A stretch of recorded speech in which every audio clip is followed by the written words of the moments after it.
we've created our own little family over here in Europe, and it was very easy to do in Braga.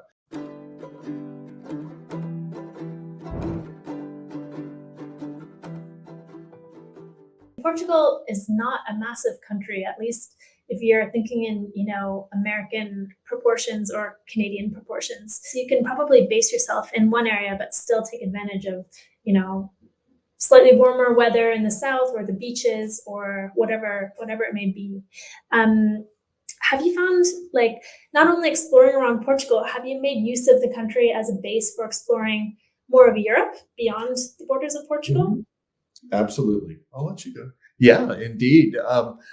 We have a nephew who got married right after we got over here in Portugal and moved from the States to England.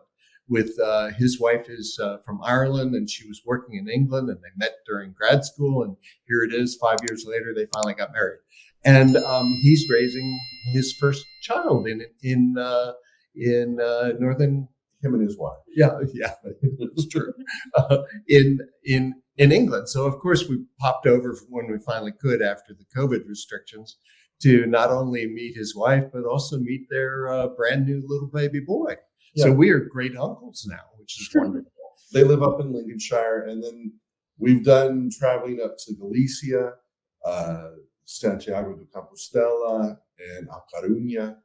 We've been to Valencia, we've been to Barcelona, cruise out in and out of Barcelona. That allowed us to go visit France, Italy, and we definitely want to go back to certain areas. I really want to visit much more of Spain. Spain is another enchanting country. Definitely, and Spain has so much to offer as well. Again, relatively small compared to North America, but it's so diverse and there's so much to see, so many pockets of interesting cultures and groups of people. Yep, we were just talking with one of our best friends in Braga just a couple of days ago. She just got back from a road trip up to Bilbao for two reasons. One, she bought a brand new car and wanted to drive it. Two, she wanted to go to Costco. And there's a Costco there. Yeah, Spain has Costco's. Unfortunately, Portugal does not yet. But she'd been to Bilbao before, but we heard all about the Guggenheim, which is really high on our list, but we haven't gotten up there yet. That's our next trip, probably, is to go up to the Basque Country. Yep. Nice. I'm actually headed down there in 2 weeks. I'll be in San Sebastian. In northern Spain. So it's really, really great place. Recommend it for sure. All right. I was wondering if you could tell us a bit more about what I touched on at the beginning, which is a really active festival and events calendar in this part of the world. Could you tell us just a bit more about that? Yeah. For example, they just finished one of their really big festivals this past weekend, the Bracada Romana Festival, which is a festival that celebrates Braga's Roman roots. And it was a very huge festival. Most of the locals dress up in Roman outfits and apparel. Really authentic Roman outfits. And they do all the events. There's entertainment, there's concerts, and it's all done with that. It's almost like instead of a Renaissance fair, it's a Roman fair, but it's very authentic. Chariot races, gladiatorial fights, the music, the singing. They had a funeral. They had a wedding. Yeah, they had a Circus Maximus. We were hoping to go to the Circus Maximus this last Saturday. Unfortunately, the weather didn't cooperate, so we decided not to go. Our friends that did go got soaked, but it's a huge festival. And then the next festival, What's great is they have all these wonderful things. They have a major Boy Scout, or not Boy Scout, Cubs, a Scout rendezvous this time of year. The city will be swarming with tens of thousands of Scouts here probably in a week. The next huge event is going to be São João, the patron saint. In another 2 weeks. In June. That's a huge thing. It's actually bigger than Christmas and Easter. São João is because it's the patron saint of Braga and Porto. And then that's a huge festival that goes on for several days. Then you've got the Baroque Festival. Then you've got arts festivals. You've got music festivals. And interspersed all of this, you have all sorts of events going on in both free venues and venues you'd have to pay. Like you pay a little bit, maybe there's an exhibit right now about showing historic photos of Braga in the Museo Nogueira Silva. And then you also have the summer concert series going on in the Teatro Circo. The biggest party of the year happens at the beginning of September, White Night, Noite da Branca. And it's huge. Millions of people I will say 1 million people will probably show up for that over the course of that long weekend. And the idea is everyone wears white, and it's kind of a way of saying goodbye to the summer. And their music venues, stages, and either disc jockeys or live music going on all over the community. It's just like there are 10, 11 different stages, and this huge crowd of 1 million people are just navigating their way through the town, dancing all night long. It's just amazing. But that's not all of it. You also have hiking. A lot of people start going up to Joch, the national park nearby. The river beaches start opening up for business at the end of the month. And you'll have people along these river beaches swimming in the river.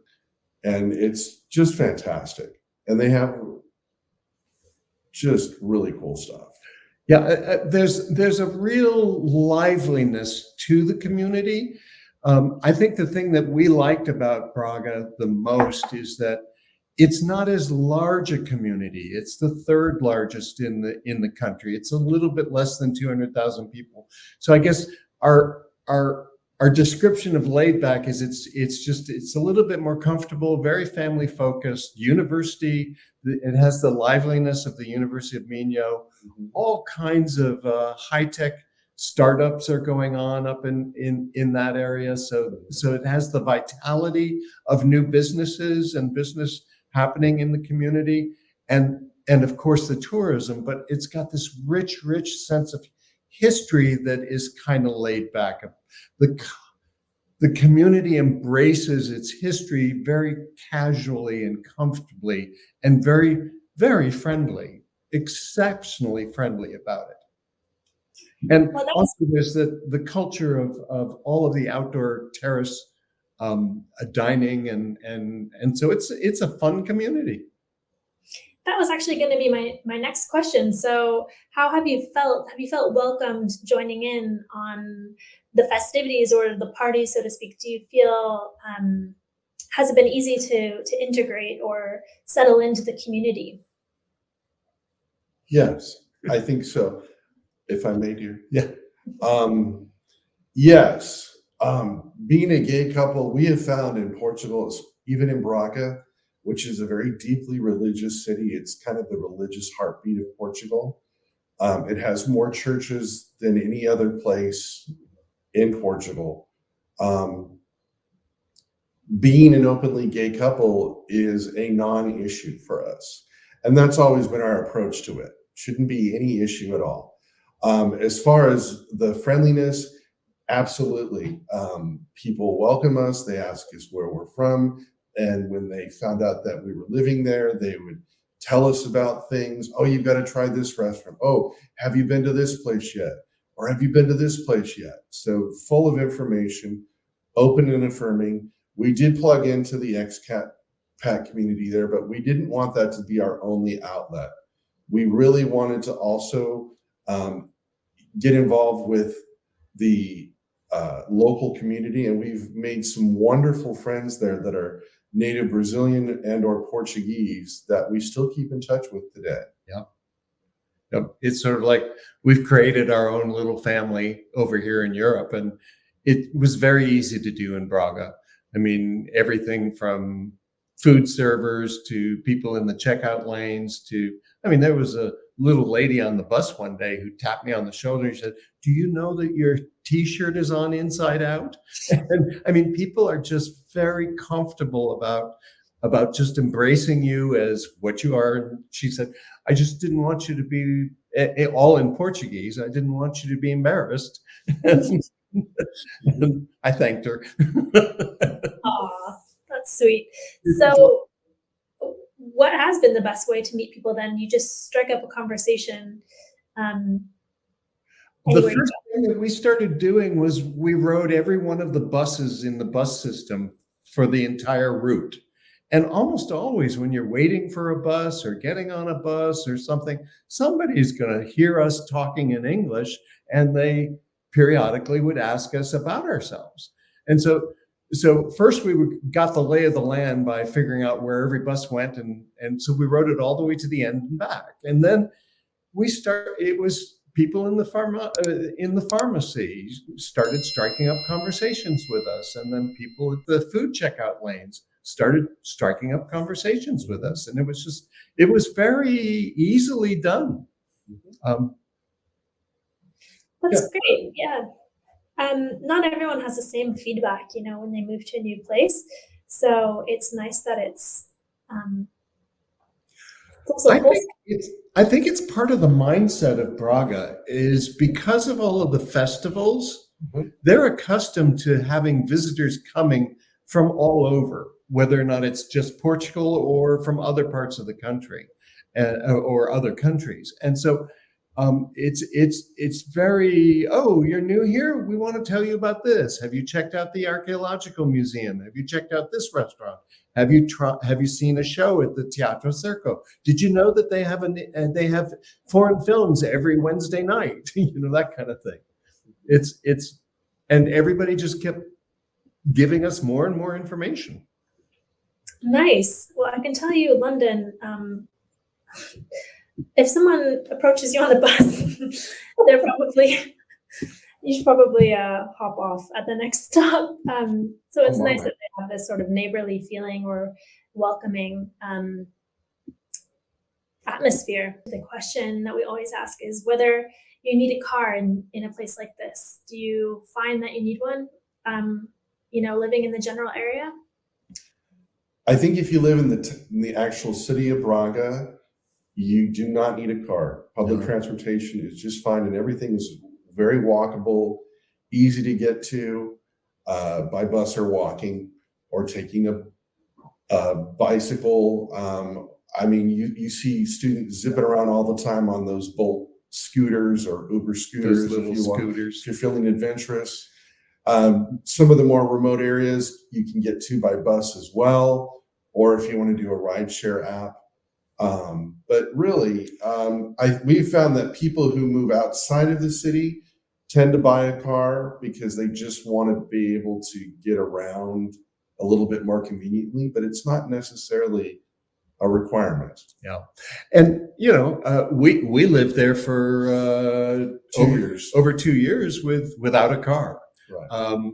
And the few times that we wanted to use a car to, explore Jerez National Park or something like that, or day tripping or long weekends and stuff, we would just go rent them because they're very easy to rent, and the rental agencies are right in the town.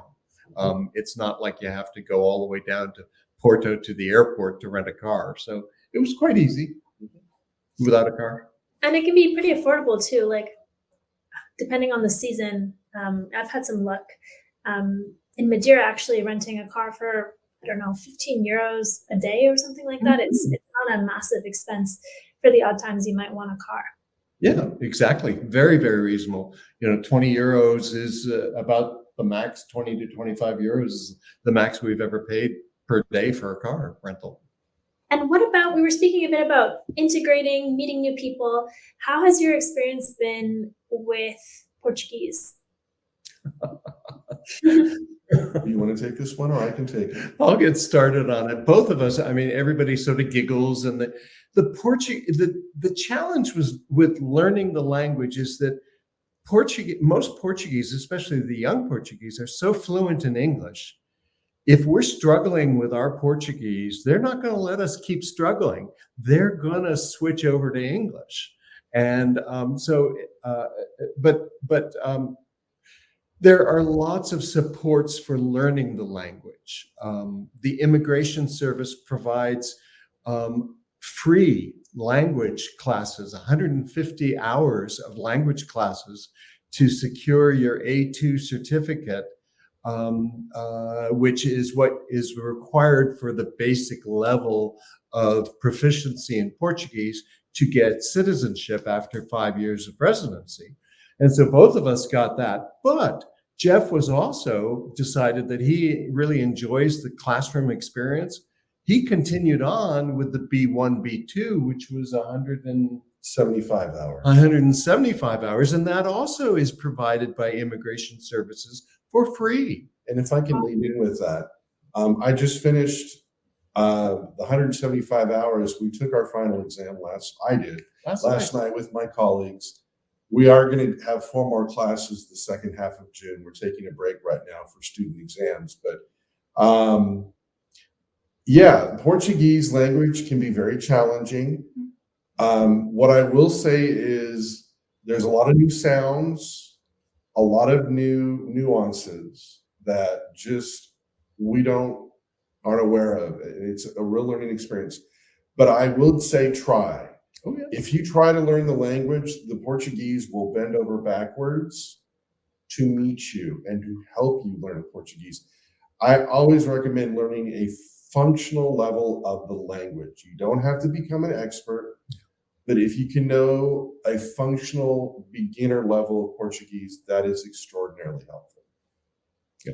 And it just, and most of our Portuguese friends are all saying, you help me with my English and I'll help you with your Portuguese. It's a way of developing friendship. It's been wonderful for us. Yeah, it really has. It's a great way to build a friendship, these language exchanges where you can say, hey, let's meet for coffee for an hour and we can just talk in English for 1/2 hour. And then the other half hour, we can talk in Portuguese. Yeah, it's kind of by nature a social activity. Like eventually you need to put your language skills to the test, which means speaking to another person so it can be a vehicle for meeting new people. And as you said, even if you don't become a master of the language, it sounds like in your case, it's given you a nice hobby or pastime, something that you're pursuing in your spare time. So I totally agree with you. It's always worthwhile to make an effort. All right. So one thing I wanted to ask about is safety. So have you had any issues with regards to safety? And what I'm referring to is just petty crime, basically, or anything, more serious than that. Although I hope I'll let Joch explain his little petty crime experience, what happened a month ago when our niece visited. I seem to be a target for pickpockets. When we were at the Lisbon airport a year or so ago, I felt somebody with their hand in my pocket as we were getting coffees at a coffee station at the airport, and they had a little sign saying, do you have change for coffee? And Jeff was saying to the lady who had her hand in my pocket, oh, I'll just get you a coffee. And I said, no, she's trying to take my wallet. And she ran. She didn't stick around. But unfortunately, I didn't feel it at the market, the Bilal market in Porto the other day, a couple of weeks ago, when our niece was there, and I lost my wallet. Our niece was visiting us, and we took her to see the local mercado. And Joch, we're still just trying to determine if it was lifted or he lost it. It doesn't matter, but that was an experience, and that's created some difficulties. But other than pickpocketing, the other safety issue I would say, if you are considering driving in Portugal, the Portuguese are the most wonderful people. But they don't drive. But you get them behind the wheel and it's like they are possessed. They are the worst drivers. So I've really had to learn how to drive extraordinarily defensively here. Wow, interesting. Okay. Yeah, I think I've heard that from some expats before, that driving is an interesting experience. It's a survival technique. Oh gosh. Oh well. No, Spice- it's not that bad. Well, We haven't had any accidents or anything, but you do see these lots of little close old people calls. who are older than me merging onto the freeway at about 5 kilometers an hour. You see lots of close calls and accidents. Yeah, and occasionally you'll hear a honking of a horn. So It right. just reminds me of Sacramento drivers. it is, yeah. Well, you're experienced at it then. Yeah. Yeah.